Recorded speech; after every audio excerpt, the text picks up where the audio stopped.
আৰু মাত্ৰ কেইটামান ঘণ্টা ঘোষণা কৰা হ'ব 2026 বৰ্ষৰ উচ্চতৰ মাধ্যমিক চূড়ান্ত পৰীক্ষাৰ ফলাফল।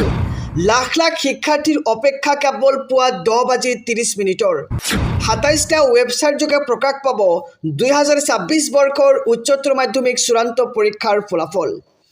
আজি বহুত আগ্ৰহেৰে বাট চাই আছে ৰাজ্যৰ 3,30,744 গৰাকী পৰীক্ষাৰ্থী।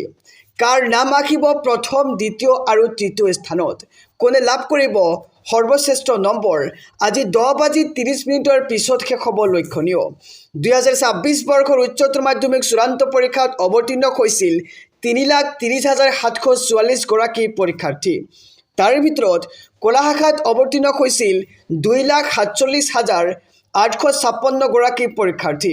লগতে বিজ্ঞান শাখাত অৱতীৰ্ণ হৈছিল 61,568 গৰাকী পৰীক্ষাৰ্থী আৰু বাণিজ্য শাখাত অৱতীৰ্ণ হৈছিল 19,806 গৰাকী পৰীক্ষাৰ্থী।